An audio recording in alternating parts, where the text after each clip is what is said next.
苏康北车厝大陆高自强号发生败马意外，伫咧第六车车厢下骹的遗体，今仔日下晡3点多，也已经甲伊请出来送到殡仪馆去啊。墓坑内面阁存第六、第七、第八节车厢。代替的代理局长基本中表示，希望伫车节进前会当甲所有的车厢全部拖出去。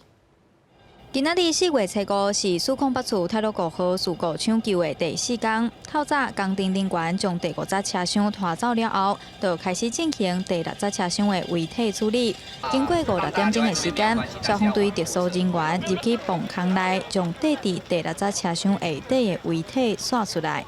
对，我们刚刚用怪手先把那个上面的那个轴把它拉下来之后，后来发现上面还是有被一些重物压住。那我们后来有利用那个我们 油压剪，然后进行破坏，然后之后再利用那个军刀锯把上面的那个水沟盖把它锯断，然后才顺利的把那个大体移出这样。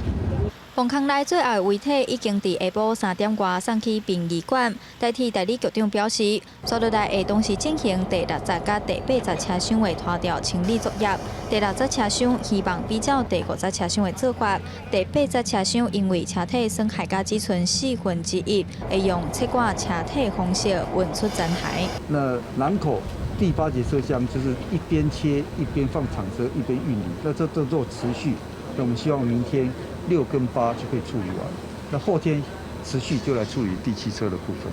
原本工程计划预计伫初6完成事故车辆拖离，但徐文中受访的时阵表示，至少要到初7才有法度完成所有车厢的拖吊清理。另外，预估伫4月20进前完成墓坑结构的安全检测，确认无安全的遗留，才会恢复通车。记者杨淑静、林玉凯华联报道。